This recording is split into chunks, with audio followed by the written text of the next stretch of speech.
Before we get started with Life in the Tax Lane, a quick message for our fellow tax enthusiasts. Tax Update 2026 is back for its 42nd year with Cait, Joe, Hugh, and Kenneth covering the year's most important tax developments, including dividend refund changes, new bearer trust reporting requirements, increased CRA scrutiny, and much more. Plus, don't miss the new 2-hour Bear Trust T3 reporting webinar that includes a brandable client letter.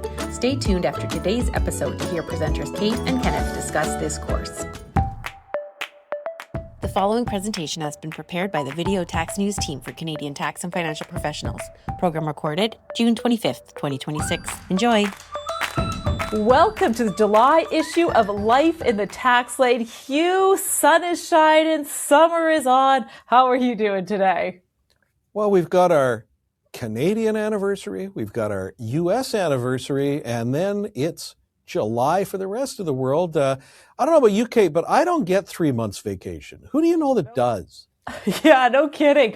Ottawa is a bit emptier right now. We have the House that has risen, Senate has risen, and we want to give you a bit of an update on some legislative provisions that have been enacted into law and others that have not. So first off, what has been passed into law? We had our Spring Economic Update Bill. Some of you refer to it. It's Bill C-30. That has been enacted. That has a few pieces in there you might be interested in. Dropping down the CPP contribution rate in 2027, immediate expensing for greenhouses being another targeted measure. But so there's a few things in there that have been enacted into law. But I think the bigger story here today is what is still outstanding, what has not been enacted into law. And that is Bill C-31. That is the big, massive second budget bill. Lots of provisions in there. One thing that I know many practitioners are looking out for is the automatic tax filing for certain low-income individuals. That was in C-31. That has still not been enacted into law. And as the House Senate has risen, it's not going to get enacted until at least when they return sometime late September or onwards. So it looks like we're still waiting on that automatic filing. We'll see if and when CRA can start filing those returns for those taxpayers, but still outstanding. Hugh, what do you got? It definitely makes it harder for CRA to do a project in the fall when they're not legally able to do so. So we'll see how long that gets delayed. Cait, I know one issue that I've heard discussed quite a few times since CRA started moving more business communication online is we have strict deadlines on filing objections. And we already see court cases before everything went online discussing what happens when we miss those deadlines. And the news is never good. But we just saw a court case where the taxpayer's argument was the clock didn't start ticking. CRA didn't send my assessments properly. They didn't notify me. And CRA keeps a lot of data on their electronic records. They were able to come in and say, no. You registered your business for electronic notifications instead of paper mail. You made that choice. And you used your accountant's email address. And we know we sent the electronic notifications. We have record of your accountant accessing the documents. They were properly sent, so you received them. The judge looked at that and said, well, the accountant may have ignored those notifications, but taxpayer, that's between you and your accountant. It does not reopen your reassessment period. What I found a little chilling on this was the court went on to note that since those case facts, we got the massive broadening that CRA can use electronic communication for businesses by default. And the court said, I'm concerned that this really increases the risk of people missing these important notifications. The deadlines haven't been extended, but I can be concerned. I can't do anything about it. Only Parliament can change the rules. Only Parliament can extend the deadline. So don't miss those 90 days to object, and especially don't miss the 1 year after that date deadline to even ask for an extended period to object.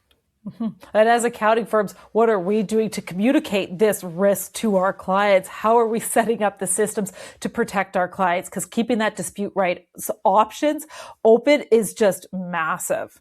Another issue we had this month, CRA, they have been expanding their education, their communications related to the new Voluntary Disclosures Program. We've talked about it on this program. The VDP program has been significantly revamped. That occurred last October. And what I like about this month is CRA has a tax tip. They go through some of the more basic issues about voluntary disclosures. They try and provide a bit more clarity as to penalty relief, interest relief. But they also really hit the nail on the head on concerns that I have heard both from taxpayers and professionals about the new voluntary disclosure program. So Hugh, what are some of those concerns? One that I hear from not only taxpayers, but tax practitioners.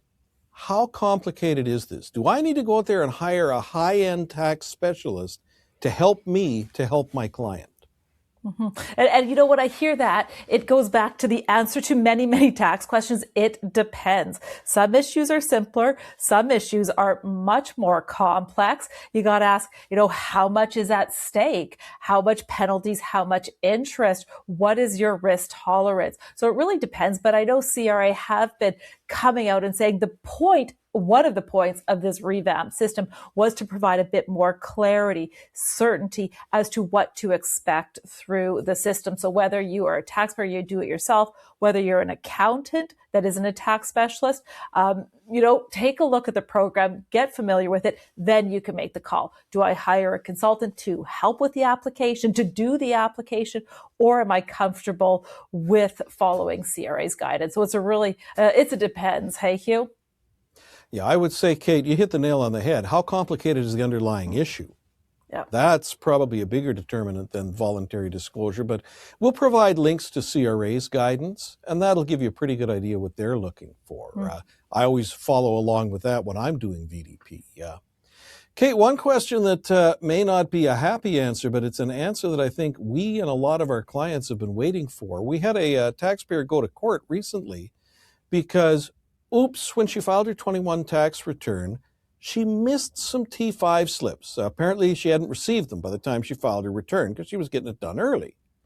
CRA, much later, reassessed her. No problem. We found it. We added it back. Well, the next year, 2022, she missed slips again. This time, CRA is not so friendly.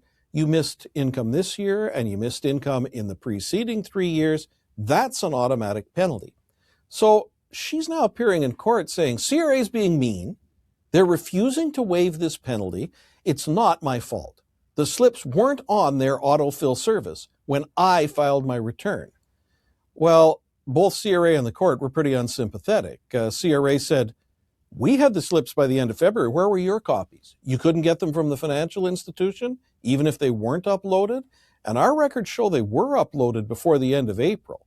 Plus, you amended your tax return for multiple issues before we picked up on this. How come you didn't add the slips back in? So not a lot of sympathy from CRA or the courts if we've missed T-slips. Now, that may not be late enough to get us into voluntary disclosure, but cleaning it up yourself minimizes the risk of a penalty.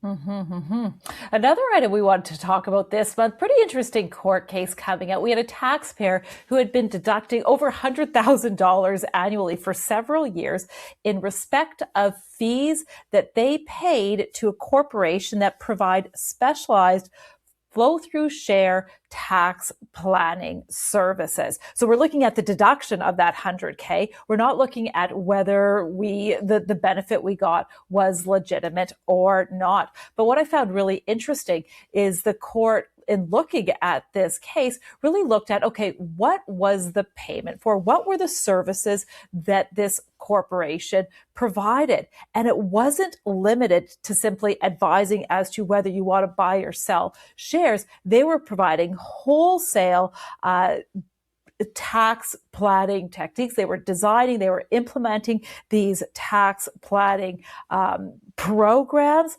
And that goes beyond what advice and what work we can be doing in order to claim that immediate deduction for these investment counseling fees. And as I'm thinking about that, I'm thinking more broadly as we have some of these bigger tax planning costs, whether we can be getting a deduction for those costs or not.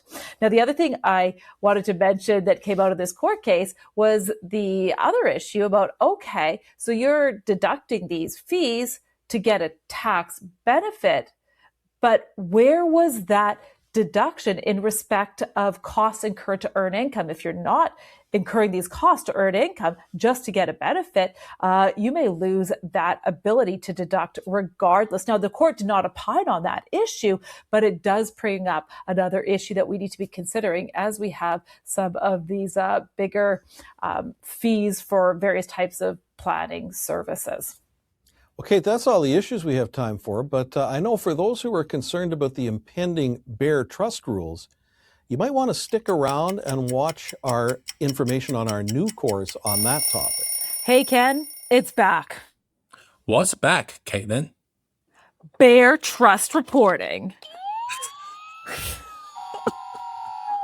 And with it come new exclusion, new exceptions, and new traps for the unwary.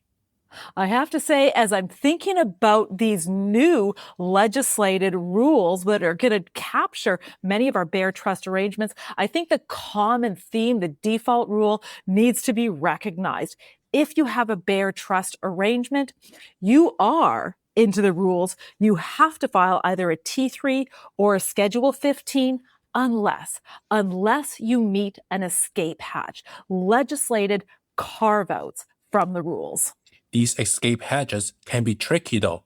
Lots of nuances to watch out for. So during this 2-hour webinar, we'll use a lot of real-world client example to illustrate these escape hatches. We'll talk about joint accounts, interest for accounts, real estate arrangement where parent adds children, vice versa, nominee companies, partnership property, estate planning structures, and lawyer trust accounts. Lots of things to think about, Caitlin. There are additional added benefits about thinking about these Bear Trust reporting rules in advance. Potentially, can we help our clients meet certain carve-outs, meet conditions to be a listed trust now while we still have time in calendar 2026? Potentially, can we look at these Bear Trust arrangements that our clients may have and consider whether we should be winding them up in 2026. Yes, we still need to file Bear or consider filing for Bear Trust arrangements in the spring of 2027, but at least that could potentially help us in the spring of 2028. And we'll talk about the importance of ascertaining your client's intention. Did they actually intend to set up a trust? And why it is important to start documenting that intention. And that can happen now instead of last minute.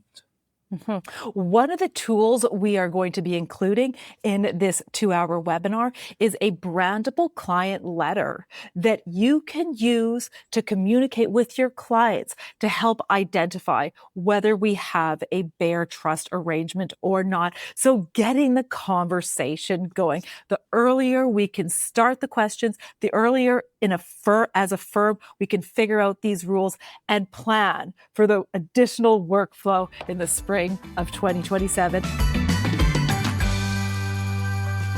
The Video Tax News team has been providing Canadian accounting professionals with practical tax information for over 40 years. Subscribe to one of our tax newsletters or join us as we present live and pre-recorded seminars relating to both personal and corporate tax. For more information, go to videotax.com. The preceding information is for general informational purposes only and deals with dynamic, time-sensitive, and complex matters that may not apply to particular facts and circumstances. The information provided should not be relied upon as a substitute for specialized professional advice in connection with any particular matter. For more information, go to videotax.com/disclaimer. Copyright Video Tax News Inc. 2026. All rights reserved.